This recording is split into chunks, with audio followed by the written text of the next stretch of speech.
नमस्कार, आप देख रहे हैं इंडिया वॉइस। मैं हूं आपके साथ जोशी सिंह। बुलेटिन की शुरुआत करेंगे जानकारी के साथ। लखनऊ से खबर सामने आ रही है। अयोध्या में मासूम बच्ची से सामूहिक दुष्कर्म का मामला। अयोध्या में मासूम बच्ची से सामूहिक दुष्कर्म का मामला। सीएम योगी के निर्देश पर पूरा कलंदर एसएचओ चौकी इंचार्ज सस्पेंड किए गए। आरोपी सपा नेता के जमीन जायदाद की पैमाइश शुरू हो गई है। आरोपी सपा नेता के घर दल बल के साथ पहुंचे अधिकारी, तो यह जानकारी सामने आ रही है। और सुबह ही पीड़िता की मां से सीएम योगी ने मुलाकात की। सीएम योगी ने कठोर कार्रवाई का आश्वासन दिया है, भरोसा दिलाया है। आरोपी सपा नेता की संपत्तियों की जांच पड़ताल भी शुरू हो गई है, तो यह जानकारी सामने आ रही है। अब सपा नेता के संपत्तियों की भी जांच पड़ताल शुरू कर दी गई है। सीएम योगी ने कठोर कार्रवाई का आश्वासन दिया है, भरोसा दिया है। और सुबह ही पीड़िता की मां से मुख्यमंत्री ने मुलाकात की, बातचीत की।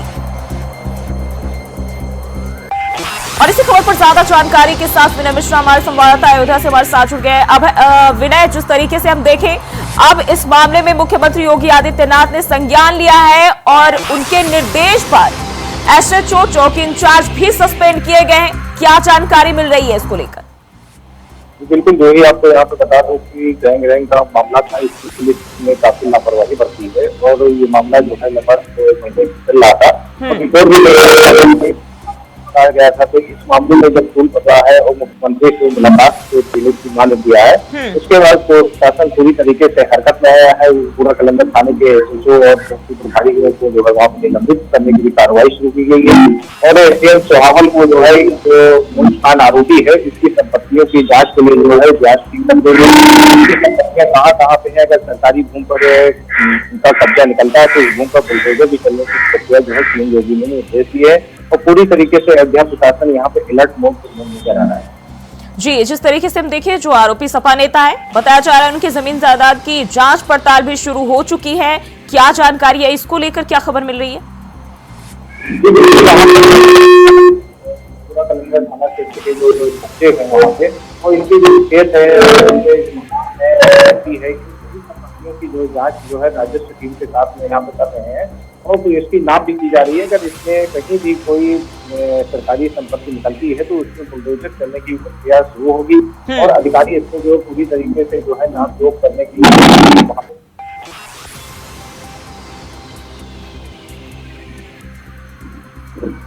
लगता है संपर्क टूट गया, दोबारा से जोड़ने की कोशिश करेंगे। तो अयोध्या में मासूम बच्चे के साथ सामूहिक दुष्कर्म का यह मामला बताया जा रहा है, जहां आरोपी सपा नेता के घर जो है अधिकारी दल बल के साथ पहुंचे और जो संपत्तियों की जांच है वो जारी है। बताया जा रहा है कि मुख्यमंत्री योगी आदित्यनाथ ने अब इस मामले का संज्ञान लिया है। पीड़िता की मां से मुख्यमंत्री ने खुद बातचीत की, मुलाकात की और न्याय का भरोसा दिलाया, कार्रवाई का भरोसा दिलाया है। तो सीएम योगी ने कठोर कार्रवाई का भरोसा पीड़िता को की मां को दिलाया है और आरोपी सपा नेता के संपत्तियों की जांच पड़ताल शुरू हो गई है। तो पुलिस के अधिकारी जो है दल बल के साथ सपा नेता के घर पहुंचे और संपत्तियों की जांच जो है शुरू हो चुकी है। वहीं इस मामले में जो है अब पूरा कलंदर एसएचओ चौकी इंचार्ज भी सस्पेंड किए गए हैं और आरोपी सपा नेता की जमीन जायदाद की जो पैमाइश है, अब अधिकारी इसमें जुट गए हैं। आगे की कार्रवाई जो जारी है। साथ ही पीड़िता की मां से खुद मुख्यमंत्री योगी आदित्यनाथ ने। और एक बार फिर से विनय का रुख कर लेते हैं। विनय, जिस तरीके से बात करें, बताया ये जा रहा है कि जो आरोपी है सपा नेता, उनके यहाँ जो दलबल के साथ अधिकारी पहुंच चुके हैं, जो जमीन जायदाद है उनकी जांच पड़ताल जो है वो जारी है। जी बिल्कुल, यहाँ पे एसडीएम सोहावल जो है मौके पर पहुंचे हैं और उनके जो खेत जायदाद हैं उनकी नाप करने के लिए पूरी राजस्व टीम जो है कानून गो लेखपाल सहित जो है नायब तहसीलदार मौके पहुंचे हो। नाप जोख का शुरू हो गई है और इस नाप जोख में अगर कोई भी भूमि इनकी सरकारी जरा सी पाई जाती है तो उसमें बुलडोजर चलने के लिए भी प्रक्रिया होगी, क्योंकि सीएम योगी इस मामले को पूरी तरीके से एक्शन में ले लिए हैं और यहाँ के जो डीएम है उन्होंने पूरी तरीके से निर्देशित कर रहा है कि जांच टीम जो है राजस्व की वहाँ मौके पहुंच करके इनके जो जितनी भी राजस्व की भूमि है उनको नाप जोख करे और अगर कोई निकलती तो इसके खिलाफ सख्त से सख्त कार्रवाई। जी विनय, पीड़िता की मां से मुख्यमंत्री योगी आदित्यनाथ ने बात की है, क्या आश्वासन दिलाया गया है, क्या उनके साथ सहानुभूति, क्या सहायता करने की जो कदम है उठाए जाने की बात मुख्यमंत्री की ओर से कही गई है? जी बिल्कुल, सीएम योगी से जो है बीकापुर के विधायक अमित सिंह के साथ में जो है पीड़िता की मां जो है मुख्यमंत्री से मुलाकात किया है और सीएम योगी ने पूरा आश्वासन दिया है कि जो आरोपी है उनके खिलाफ सख्त से सख्त कार्रवाई होगी और उनको आर्थिक सहायता भी देने का यहाँ पे कार्य सीएम योगी द्वारा करने का निर्देश दिया गया है अधिकारियों को। और ये माना जा रहा है कि अब आरोपियों के खिलाफ सख्त से सख्त कार्रवाई हो, क्योंकि अभी तक की ये 2 महीने से जो है कार्रवाई नहीं हुई थी और ये मामला जो है दबा हुआ पड़ा था। और जो कि नाबालिग बालिका के साथ जो गैंग रेप कितनी बड़ी घटना हो जाती है, उसके बाद जो यहाँ के जो एसएचओ थे वो लापरवाही करते हुए थे और मामले को दबाए हुए थे, लेकिन मामला जो है बीजेपी के नेताओं के संज्ञान में आता है। उसके बाद ये पूरी तरीके से प्रशासन अलर्ट में होता है और मामले को संज्ञान सीएम योगी लेते हैं और उसके बाद जो है यहाँ कार्रवाई देखने को मिल रही है। जी विनय, नजर बनाए रखेगा, आगे भी आपसे अपडेट लेते रहेंगे। फिलहाल के लिए बहुत बहुत शुक्रिया।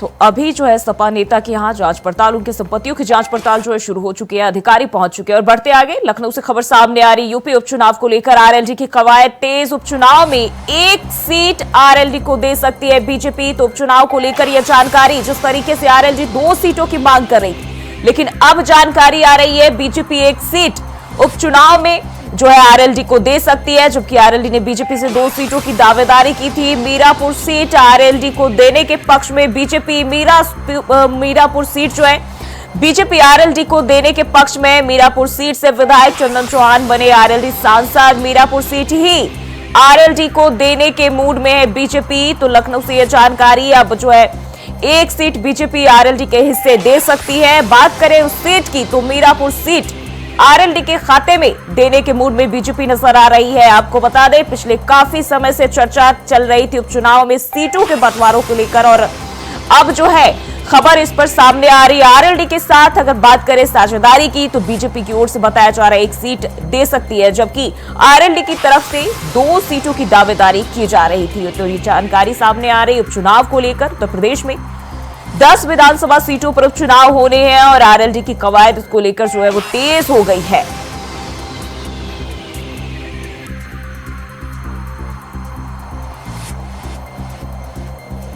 और इसी खबर पर ज्यादा जानकारी के साथ हमारे संवाददाता मोहम्मद आसिफ हमारे साथ जुड़ गए हैं। आसिफ, उपचुनाव को लेकर अब लगातार जो सियासत है और कवायद सब कुछ तेज नजर आ रहा है, जो सियासी पारा है वो भी हाई नजर आ रहा है।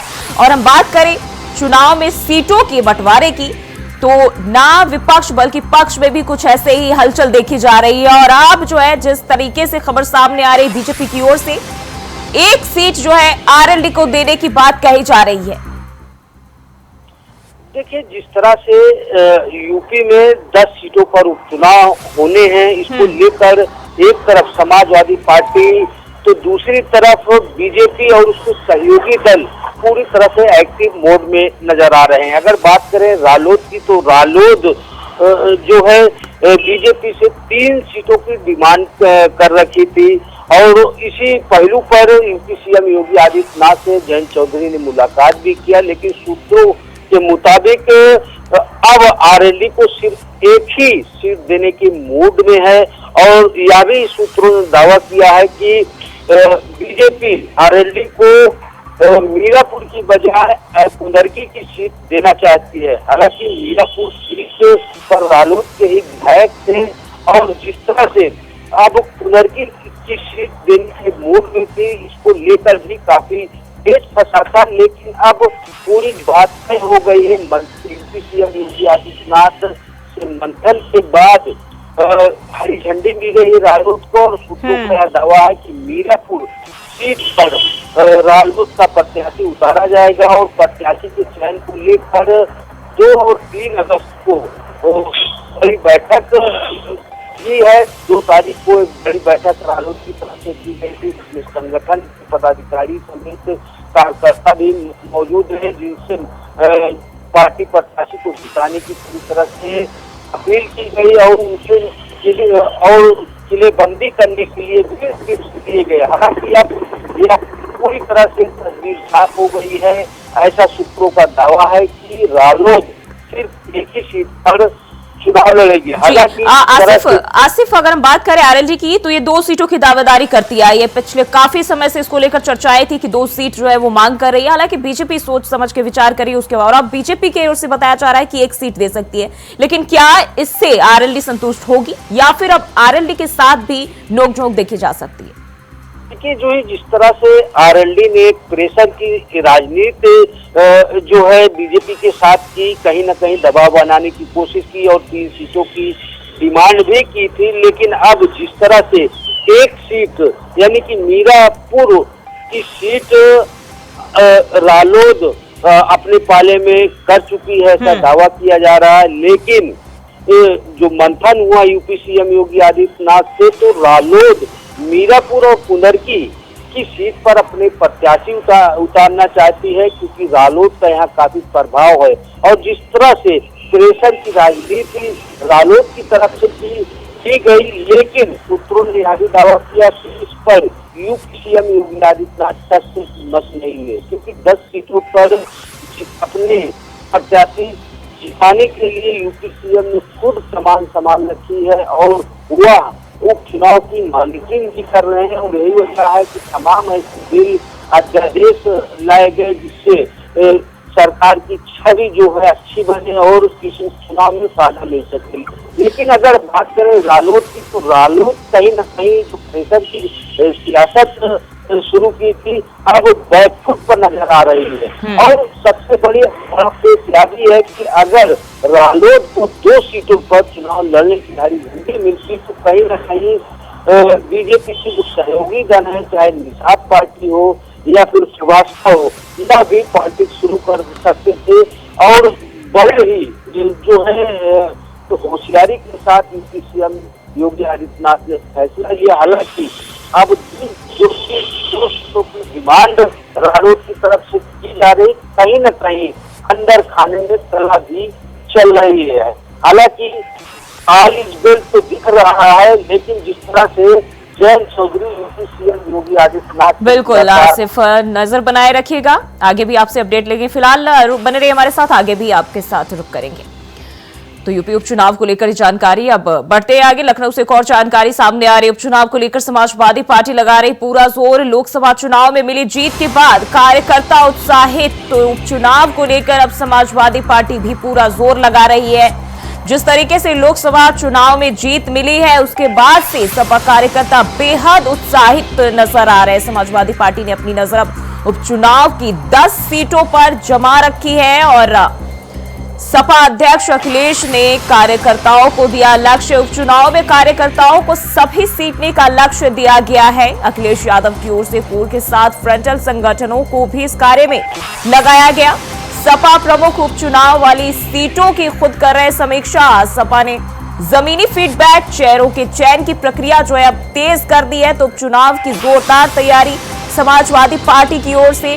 अखिलेश यादव बूथवार वोटों के आंकड़ों की समीक्षा कर रहे हैं और आरक्षण बचाओ की लड़ाई के साथ जनता के बीच जाने की तैयारी समाजवादी पार्टी की ओर से, पूरी तैयारी।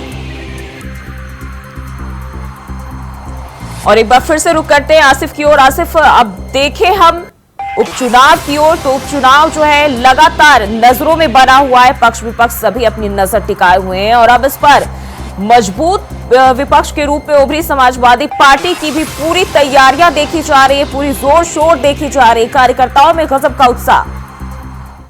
जी, निश्चित तौर पर जो जिस तरह से लोकसभा चुनाव का रिजल्ट आया और 37 सीटों पर समाजवादी पार्टी ने कब्जा कर लिया, इससे कहीं न कहीं पूरी तरह से समाजवादी पार्टी और उनके कार्यकर्ता पूरी तरह से उत्साहित हैं। और अगर बात करें उपचुनाव की 10 सीटों पर कब्जा करने के लिए सपा प्रमुख अखिलेश यादव ने खुद कमान संभाली है और लगातार मंथन का दौर भी चल रहा है। और जिस तरह से समाजवादी पार्टी उपचुनाव में महंगाई के मुद्दे को लेकर, आरक्षण के मुद्दे को लेकर, साथ ही साथ किसानों की समस्याओं को लेकर जिस तरह से किलेबंदी कर रही है, इससे कहीं न कहीं बीजेपी की टेंशन भी बढ़ती नजर आ रही है। और अगर बात करें ग्राउंड जीरो की, तो सपा प्रमुख अखिलेश यादव ने साफ निर्देश दिया है अपने कार्यकर्ताओं को कि वह लोगों से जाकर मिले, उनकी हर मुसीबत और दुख में शामिल हो, जिससे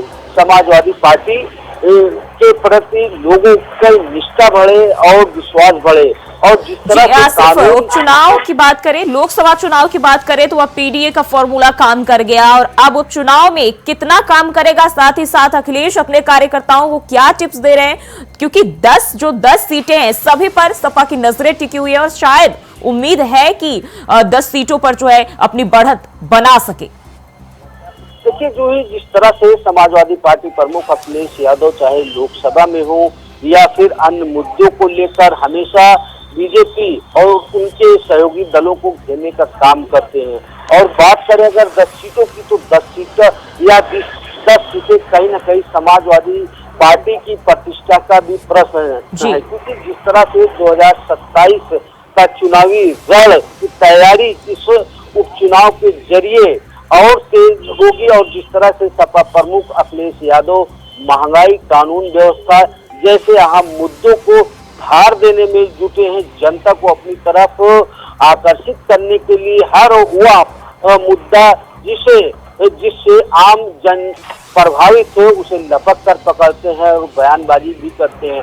और साफ तौर पर अखिलेश यादव ने अपने कार्यकर्ताओं को यह निर्देश दिया है कि ग्रास रूट पर जाकर वह पूरी तरह। जी बिल्कुल आसिफ, तो बहुत बहुत शुक्रिया जानकारी साझा करने के लिए। और अब जो है समाजवादी पार्टी भी जो है तैयारी में जुट गई उपचुनाव को लेकर 10 सीटों पर होने। दिल्ली से खबर सामने आ रही, आज एलजी आवास का घेराव करेंगे आप नेता कार्यकर्ता। आज एलजी आवास का घेराव करेंगे आम आदमी पार्टी के नेता कार्यकर्ता। मयूर विहार 3 में मां बेटे की डूबकर मौत के मामले में जो है घेराव करेंगे। एलजी के खिलाफ लगातार विरोध कर रही है आम आदमी पार्टी, घटना पर सख्त कार्रवाई की मांग कर रही है आम आदमी पार्टी। तो ये जानकारी सामने आ रही है, दिल्ली में एलजी के खिलाफ लगातार विरोध प्रदर्शन आम आदमी पार्टी की ओर से और घटना पर सख्त कार्रवाई की मांग की जा रही है। आपको बता दें, मयूर विहार 3 में मां बेटे की डूबकर मौत के मामले में जो है ये घेराव करने की खबर सामने आ रही है और एलजी आवास का घेराव आप नेता और कार्यकर्ता करेंगे। और इस खबर पर ज्यादा जानकारी के साथ फोन लाइन पर अजय चौहान हमारे सहयोगी हमारे साथ जुड़ गए। अजय, एलजी आवास का घेराव करने की जानकारी सामने आ रही है आम आदमी पार्टी की ओर से, कब से शुरू होगा, इसको लेकर क्या जानकारी मिल रही है? जो हमें बता दें, जिस तरह से राजेंद्र नगर में घटना हुई है और उसको लेकर के लगातार कहीं ना आम आदमी पार्टी और बीजेपी में लगातार चिंताशान चली हुई है। वही कल प्रेस कॉन्फ्रेंस कर गोपाल राय ने कहा कि दिल्ली का जो विकास है, दिल्ली का जो काम है, सारा एलजी के हाथों में है और एलजी को पूरा मालिक बना दिया गया है। लेकिन ऐसे में कहीं ना कहीं आम आदमी पार्टी को बदनाम करने में केंद्र सरकार और एलजी लगे हैं। तो आज एलजी के घर का घेराव करने के लिए उसके कार्यकर्ता उत्पाद वहाँ मौजूद रहेंगे। तो देखना भी होगा आखिरकार जिस तरह से घटना हुई है, उन्होंने डीडीए का भी हवाला दिया कि आखिरकार एलजी की जिम्मेदारी है और एलजी ने जिस तरह से आम आदमी पार्टी के सारा काम को अपने हाथ में ले लिया है। जब कोई घटना होती है तो आम आदमी पार्टी को बदनाम करने में लगी रहती है। तो इसको लेकर आज एलजी के यहाँ पर घेराव किया गया, क्योंकि इस बात को लेकर सदन में उठाया गया कि दिल्ली का जो विकास है, जो काम है, सारा एलजी का हाथ में, लेकिन कहीं ना कहीं लापरवाही देखने को मिल रही है। अब देखना ये होगा कि जिस तरह से बीजेपी और आम आदमी पार्टी के अंदर हिस्सा चला कि जनता के बीच से क्या मैसेज आया, क्योंकि जिसकी जान गई वो तो चली गई, लेकिन जो रखरखाव, जो डीडीए के जो नाले हैं, जो एमसीडी पीडब्ल्यूडी के नाले हैं, उनको साफ सफाई के लिए कौन जिम्मेदार होगा? बिल्कुल, जिस तरीके से बताया जा रहा है कि इसमें नेता और कार्यकर्ता शामिल हो सकते हैं, आम आदमी पार्टी के कौन से चेहरे इस दौरान देखने को मिल सकते हैं, कौन कौन से लोग जो है इस विरोध प्रदर्शन में, घेराव में शामिल हो सकते हैं? देखिए, आम आदमी पार्टी के बड़े नेता इसमें विधायक मौजूद रहेंगे, निगम पार्षद भी मौजूद रहेंगे, बता दें यहाँ पर संजय सिंह भी मौजूद रहेंगे, कई और भी नेता इसमें रहेंगे। यानी कहीं ना कहीं एलजी के घर का पूरी तरह से घेराव किया जा रहा है, ताकि पूरी तरह से जिस तरह से दिल्ली सरकार का काम ठप है, लेकिन जिम्मेदारी लेने के लिए कोई नहीं है। ऐसी स्थिति में दिल्ली की जनता को मरने के लिए दोनों सरकार है, एलजी एक जिम्मेदार पद पर है, लेकिन वही आम आदमी पार्टी की भी दिल्ली में सरकार है, अब एमसीडी में भी सरकार है और दिल्ली सरकार में भी। तो आखिरकार जो रणनीति है, जो काम धाम है, वो नहीं किया जाता, लेकिन सबका कि हमारा फंड रोक दिया जाता है और सवाल खड़े कर जाते हैं। लेकिन ऐसे में दिल्ली की जनता जो है वो कहीं ना कहीं जल अभाव से परेशान है, कहीं पानी से परेशान है, तो कहीं सवाल खड़े होते हैं। देखिए, आज दिल्ली के एलजी का जो घेराव करेंगे, उसमें आम आदमी पार्टी की पूरी कार्यकर्ता कभी उसके साथ रहेंगे, उनके मंत्री वहाँ मौजूद रहेंगे। जी। देखना है कि क्या धरना प्रदर्शन करने से, घेराव करने से क्या दिल्ली की जो स्थिति है वो सुधर पाएगी। बिल्कुल अजय, बहुत बहुत शुक्रिया जानकारी साझा करने के लिए। और वही खबर प्रतापगढ़ से, जहां एक दुकान में संदिग्ध परिस्थितियों में आग लग गई, जिसके बाद आग लगने से फुटपाथ की दुकान में रखा सारा सामान जलकर राख हो गया। सूचना के बाद मौके पर पहुंची फायर ब्रिगेड की गाड़ी कड़ी मशक्कत के बाद आग पर काबू पाया और मौके पर पहुंची पुलिस फिलहाल जांच पड़ताल में जुट गई है।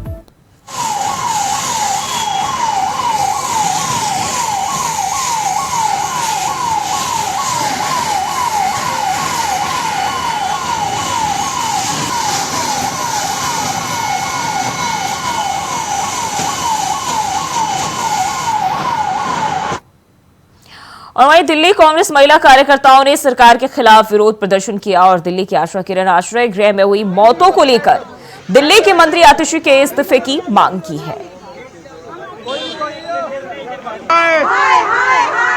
दिल्ली सरकार हाय हाय, दिल्ली सरकार हाय हाय, दिल्ली सरकार हाय हाय, दिल्ली सरकार हाय हाय।